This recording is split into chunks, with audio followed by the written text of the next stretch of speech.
macaafi qulqulluun dhaloota hubannaa qabu gaafa waa'ee isaanii kaasu dhaloota waaqayyoon duukaa garaasaa guutuu duukaa bu'e. Macaafa seera lakkoofsaa boqonnaa 14 lakkoofsa 6 kaane yoo ilaalle lakkoofsa 24 kaane yoo ilaalle akkuma kanallee macaafa keessa deebii boqonnaa tokko lakkoofsa 36 yoo ilaalle Kaaleb garaasaa guutuu waaqayyoon duukaa waan bu'eef garaasaa guutuu waaqayyo isaa duukaa waan adeemeef bara isaa keessatti wanti inni barbaadu, wanti inni yaadu, haalli inni barbaadu isa qaqqabu. Kanaaf umurii qabu keessatti, bara qabu keessatti dhaloota waaqayyoon sodaatu, dhaloota waaqayyoon duukaa bu'e waan ta'eef fakkeenyaaf Kaaleb gaafa biyya dhaalaa Israa'eloonni dhaala hirmachuudhaaf deeman illee inni biyya hin qabamne sana, biyya diinaan marfamee jiru sana, biyya wanta garagaraatiin danqamee jiru sana akka fudhatuuf waaqayyo isaa ganama waan itti dubbateef umurii isaa keessatti isa fudhachuudhaaf garaansaa waaqayyo isaa duukaa waan bu'eef hubannaadhaan dubbii kanaa akka inni dubbatu agarra. Akkuma kana dhaloonni hubannaa qabu dhaloonni garaasaa guutuu duukaa bu'eedha jenneef. Dhaloonni garaasaa guutuu duukaa waaqayyo isaa duukaa bu'e immoo sodaa hin qabu, lola hin sodaatu. Lola hin sodaatu. Dhaloonni akkasii dhaloota lola sodaatu miti. Danqama sodaatu, bu'aa ba'ii sodaatu, rakkina sodaatu. Sababiin isaa dhaloota hubannaa qabudha. Dhaloota waaqayyo isaa duukaa bu'e waan ta'eef dhaloonni hubannaa qabu, dhaloonni waaqayyoon duukaa bu'e dhaloota hubannaa qabanidha. Kanaaf obboleessa koo har'a eessa jirta? Obboleettii koo har'a maal duukaa bu'aa jirtaati? Har'a maal faana dha'aa jirta? Ati maal faana ati maal hubattee jirta? Ati maaltu sii galee jira? Biyya lafaa hubattee jirta? Waan biyya lafaa hubattee jirta yoo ta'e sin baasu gara waaqayyootti deebi, gara uumaa keetti deebi. Waaqayyoon duukaa bu'i, hubannaa godhadhu, qalbii godhadhu. Waaqayyo si gargaara. Maqaan waaqayyoo kana eebbifame haa ta'u. Akkuma kana dhaloonni waaqayyoon duukaa bu'an isa lammaffaa dhaloota gorsa dhaga'udha. Dhaloota gorsa dhaga'anidha. Dhaloonni waaqayyoon duukaa bu'an dhaloota gorsa dhaga'anidha. Dhaloonni gorsa dhaga'anii warra dhaloota waaqayyoon duukaa bu'an jedhamu. Dhaloota waaqayyoon duukaa bu'an dhaloonni gorsa dhaga'an dhaloota waaqayyoon dhaga'anidha. Dhaloonni gorsa dhaga'an dhaloota uumaa isaanii dhaga'anidha. Dhaloonni gorsa dhaga'an dhaloota uumaa isaanii sodaatanidha. Kanaaf macaafa qulqulluu kutaa amma dubbifannerraa macaafa seera macaafa fakkeenyaa boqonnaa 3 lakkoofsi 1 yaa ilma koo gorsa koo hin irraanfatin. Obboleessa koo gorsa waaqayyo, obboleettii koo gorsa waaqayyo dhalootaa, gorsa waaqayyo hin irraanfatina. Waaqayyoon sodaachuun, waaqayyoof abboomamuun isinirraa eegama. Kanaaf dhaloonni hubannaa qaban dhaloota gorsa dhaga'anidha. Ati maal dhagaa jirta? Gorfamaa jirta? Gorsa dhagaa jirta? Gorsa abbaa kee, gorsa haadha kee, gorsa waaldaa kiristiyaanaa, gorsa hangafa kee dhagaa jirta? Gorsa kana dhagaa jirta taanaan ati dhaloota waaqayyoon duukaa bu'e, ati dhaloota hubannaa qabu. Gorsa tuffatta taanaan, gorsa jibbita taanaan, gorsatti dhimma hin qabdu, hin gorfamtu taanaan, gorfamtee karaa gaariitti hin deebitu, karaa jireenyaatti hin deebitu taanaan ati dhaloota abaaramaadha malee dhaloota gorfamaa miti.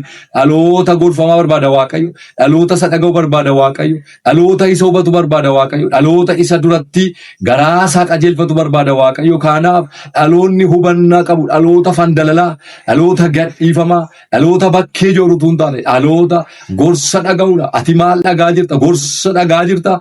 Gorsa hangafa keetii, gorsa waaqayyoo, sagalee waaqayyoo si gorsu, dubbii waaqayyoo si gorsu, yaadi waaqayyoo si gorsu, karaa waaqayyoo akkati jiraattuuf, bara waaqayyoo si kenne keessatti waan gaarii akka hojjettuuf gorfamtee dhaloota hubannaa qabu taate jiraachuun barbaadda. Dhaloota gorsa qabu ta'e, dhaloota gorfamaa ta'e, dhaloota hubataa ta'e, dhaloota yaada waaqayyoof jiraatu ta'e waaqayyo si gargaara. Dhaloonni akkasii dhaloota nagaatti jiraatanidha. Dhaloonni akkasii nagaatti jiraatu. Dhaloonni akkasii gabiitti jiraatu. Dhaloonni gorsa dhaga'u dhaloota nagaatti jiraatu. Dhaloota wanta garaagaraa keessatti moo'icha qabu.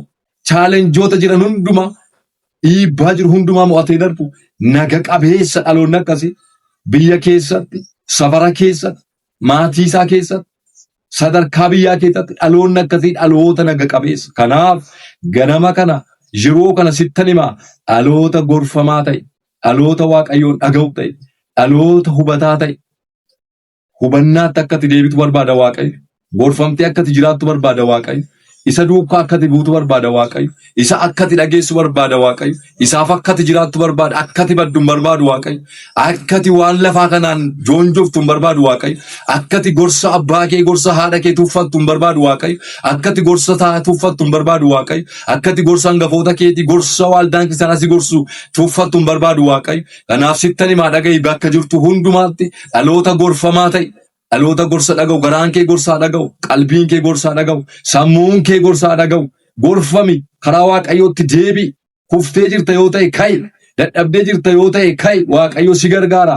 Gorsa dhaga'i ka'i, gorfamii ka'i, waaqayyoon kadhadhu, waaqayyoon abdadhu, dhaloota hubannaa qabu ta'e bara gadheen ooltaa, nagaatti jiraatta, waaqayyo si gargaara.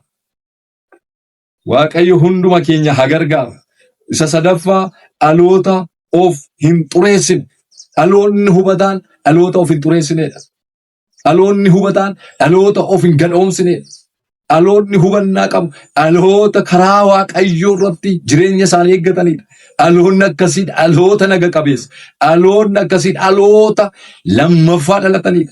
Dhaloonni akkasii warra Yesuus Kiristoositti dhalatanidha. Dhaloonni akkasii dhaloota biyya abdii isaanii ga'uudhaaf adeemanii warra of hin xureessin.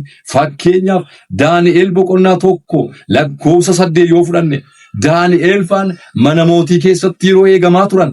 Nyaata garagaraa soorachuurraa biqiltuu soorachuu nu wayya, raafuu nyaachuu nu wayya jedhanii garaa isaanii eeggatan. Ati amma maal hojjetaa jirta? Mana maalii keessa jirta? Mana mootii keessas jiraadhu, biyya lafaa keessas jiraadhu, iddoo adda addaa sadarkaa garagaraarras jiraadhu. Garaa kee eeggadhu, of hin xureessin. Dhaloota hubannaa qabu yoo taate of hin xureessin. Waan lafaa kanaan of hin xureessin. Xuraa'ummaa biyya lafaatiin of hin xureessin. Gadhummaa biyya lafaatiin of hin xureessin. Kajeellaa biyya lafaatiin of hin xureessin. Gara waaqayyootti deebi'i obboleessa koo. Gara waaqayyootti deebi'i obboleettii koo. Waaqayyo si gargaara. Waaqayyo si dhaaba. Waaqayyo si ceesisa. Daani'el faan hin soorannu jedhanii didan. Maaliif didan Daani'el faan yoo jette? Wanta waaqa tolfamaadhaaf aarfamurraa hin nyaannu, of hin xureessinu. Nuti ijoollee Israa'el, ijoollee kakuu, ijoollee waaqayyoo, waaqa guddaa, waaqaaf lafa uume waaqessinuudha jedhanii wanta waaqa tolfamaadhaaf godhamu, aarsaa waaqa tolfamaadhaaf godhamu, kennaa waaqaaf qophaa'u sana lagatanii bishaaniif nyaata baalarraa yookaan raafuurraa hojjetame nyaatanii guyyoota eegama sana keessatti garaa isaanii eeggatanii fuula waaqayyoo duratti qulqullummaa isaanii akka eeggatan, akka of hin xureessine kutaan kun nutti hima. Kanaaf atis yeroo kana waaqayyoo iddoo adda addaa si kaa'uu danda'a. Iddoo adda addaa sadarkaa adda addaa keessa jiraachuu dandeessa. Of xureessaa jirta yoo ta'e baddeetta. Of gadhoomsaa jirta yoo ta'e jireenya hin qabdu. Of balleessaa jirta yoo ta'e ati kufteetta. Dhaloota hubannaa qabu miti ati. Dhaloota gorsa qabu miti ati. Kanaaf of hin xureessin obboleessa koo. Of hin xureessin obboleettii koo. Of hin xureessinaa dhalootaa gara waaqayyootti deebi'aa. Daani'el faan hin didanii. Didi atis waan biyya lafaa. Didi atis waan darbu. Didi atis waan hafu. Didi atisi waan lafa kanarraa waaqayyoon amanadhu. Waaqayyo si gargaara. Waaqayyoon abdadhu. Waaqayyo harka kee si qaba. Waaqayyoon eeggadhu. Waaqayyo si moosisa. Waan lafaatiin of hin xureessin. Lafa waaqayyo si kaa'ee gadi hin bu'in. Waan waaqayyo keessatti si barbaade keessaa garaa kee hin dhabamsiisin. Waaqayyo garaa kee barbaada. Waaqayyo jireenya kee barbaada. Waaqayyo fuula kee miti kan inni barbaadu. Garaa kee barbaada. Garaa kee gara waaqayyootti deebisi. Of hin xureessiniitii. Siin jedha dhaloota ofi eeggatu ta'e. Dhaloonni of hin xureessine dhaloota of eeggatuudha. Dhaloota of eeggatu ta'e. Dhaloota of qabu ta'e. Dhaloota gadhiifamaan ta'e. Dhaloota fandalalaan ta'e.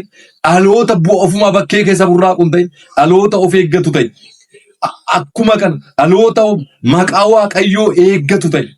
Dhaloota maqaa waaqayyoo isaa sodaatu ta'e. Maqaa waaqayyoo isaanii eeggatu. Akkuma kana Meesaak Seedaraakiif Abdiinagoon macaafa Daani'el boqonnaa 3:12 yoo laalle bifa fakkeenyaa mootichi dhaabeef hin sagannu. Waaqayyo keenya ni waaqessinu nu oolcha yoo ta'e nu haa oolchu. hin dhiisa yoo ta'es hin dhiisu jedhaniitu garaa isaanii guutuu waaqayyo isaanii duukaa waan bu'aniif maqaa waaqayyo isaanii qulqullummaatti eegan of hin xureessine waaqa tolfamaaf hin saganne waan darbuuf garaa isaanii hin gurgurre. Kanaaf sittan hima dhaloonni akkasii dhaloota of eeggatuudha. Dhaloota maqaa waaqayyo isaa qulqulleessu. Ati maqaa waaqayyo keetii xureessaa jirta moo qulqulleessaa jirta? Maqaa waaqayyo keetii eeggataa jirta moo bal'eessaa jirta? Maqaa waaqayyo keetii qulqullummaatti eegaa jirta moo maqaa waaqayyo keetii akkuma kanatti bakkee keessatti arrabsiisaa jirta? Waaqayyo sin dhiisu. Waaqayyo si gaafata. Waaqayyo si adaba. Waaqayyo akkati maqaa isaa xureessitu hin barbaadu. Akkati maqaa isaa qulqulleessitu barbaadu. Waaqayyo qulqulluudha. Qulqullummaatti isa waaqeffama. Waaqayyo dhugaadha. Dhugaatti waaqeffama. Waaqayyo hafuura. Garaa dhugaadhaan waaqeffama. Kanaaf of hin gowwoomsina obboleessa koo. Of hin gowwoomsina dhalootaa. Maqaa waaqayyo keessanii eeggadhaa. Biyya jirtan keessatti isinittan himaa. Lafa jirtanitti hojii jirtan keessatti isinittan himaa. Yoo isinitti toluu baates, yoo isinitti toles, yoo isinii mijates, yoo isinii mijachuu baates maqaa waaqayyo keessanii eeggadhaa. Meesaaq Sedraakiif Abdinagoon biyya boojuu keessa taa'anii biyya ormaa keessa taa'anii namni isaan argu hin jiru ture. Garuu waaqayyo isaanii waan isaan arguuf maqaa waaqayyo isaanii eeggatan. Ilaa waaqayyo si argaa. Amma yeroo kana lafati jirtu waaqayyo si arga. Waan itti hojjetaa jirtu waaqayyo si arga. Waan itti keessa jirtu waaqayyo si arga. Waan ati yaadaa jirtu waaqayyo hin arga. Waan ati dubbataa jirtu waaqayyo hin arga. Waan ati hojjetaa jirtu waaqayyo hin arga. Gara waaqayyootti deebi. Waaqayyo dhaloota hubannaa qabu barbaada. Dhaloonni hubannaa qaban baroota keessatti hin mo'u. Dhaloonni hubannaa qaban baroota keessatti hin ce'u. Dhaloonni hubannaa qaban bara isaanii keessatti waaqayyo isaan gargaara. Dhaloota hubannaa qabu waaqayyo isaan ceesisa. Dhaloota hubannaa qabu waaqayyo isaan dabarsa. Dhaloota hubannaa malee jiraatu. Dhaloota akkuma horiitti jiraatu hin ta'in. Waan darbu duukaa garaa kee, waan xuraa'aa duukaa garaa kee, kajeellaa lafaa duukaa garaa kee hin oofin. Maqaa waaqayyo keetii qulqulleessi. Waaqayyo kee si gargaara. Akkuma kana inni arfaffaan dhaloota jireenya qabu. Dhaloota jireenya qabu. Dhaloonni akkasii dhaloonni gorsa dhaga'u. Dhaloonni maqaa waaqayyo isaatti qulqulleessu. Dhaloonni of hin xureessine. Dhaloota jireenya qabuudha. Dhaloonni jireenya qabu immoo maal jedhamee waamama beektaa sittan himaa? Ijoollee Yesuus jedhamu isaan. Ijoollee gooftaa jedhamu isaan. Warra lammaffaa dhalataniidha isaan. Ati amma lammaffaa dhalatteetta taanaan dhaloota jireenya qabuudha. Jireenya si eegaa jira. Du'a miti kan si eegaa jiru. Kan si eegaa jiru jireenya bara baraati. Ulfina bara baraati. Ulfina bara baraa hin barbaadda taanaan ati dhaloota jireenya qabu ta'e. Ati ilma jireenya qabu ta'e. Intala jireenya qabdu ta'e. Waaqayyo si gargaara. Namni jireenya qabu lammaffaa nama dhalateedha. Namni jireenya qabu nama Yesuus Kiristoos duukaa jiruudha. Yesuus Kiristoos jireenya. Yesuus Kiristoos dhugaadha. Yesuus Kiristoos karaadha. Waa'ee isaa dubbadhu. Waa'ee isaa haasa'i. Waa'ee isaa lallabi. Haalaan hin daangeffamin. Namaan hin daangeffamin. Sadarkaan hin daangeffamin. Waa'ee Yesuus dubbadhu. Lafa keessatti ilaa ganama kana sittan hima. Waa'ee Yesuus dubbadhu. Hubataa ta'i waa'ee Yesuus himi. Hubataa ta'i waa'ee Yesuus haasa'i. Yesuus fayyisaadha jedhi dubbadhu. Yesuus jireenya jedhi dubbadhu. Yesuus dhugaadha jedhi dubbadhu. Inni jireenya qaba. Jireenya sii kennuu dhufe.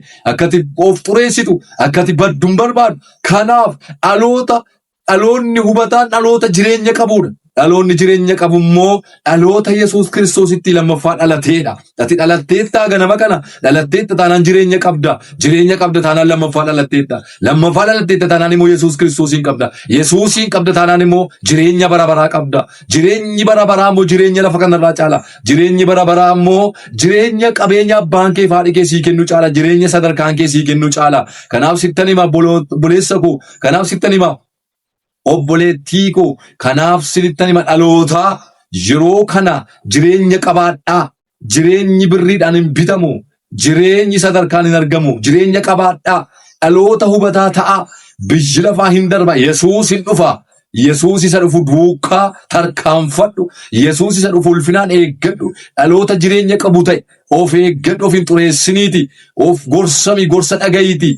Hubataa ta'e hubannaan jiraadhuuti. Sagalee waaqayyoo kana keessatti of eegi. Jireenya qabdaa. Jireenyi qabdu immoo karaa ilma isaa Yesuus Kiristoos siif kenname. Jireenya qabdu kanatti immoo fayyadami. Ganama kana isa dhageessetti gargaarami. Waaqayyoon abdadhu. Waaqayyo si gargaaraa. Isa dhageenye waaqayyoon keenyaaf eebbisu guyyaa waaqayyo jedhe walitti deebina galatoomaa eebbifamaan isiniin jedha.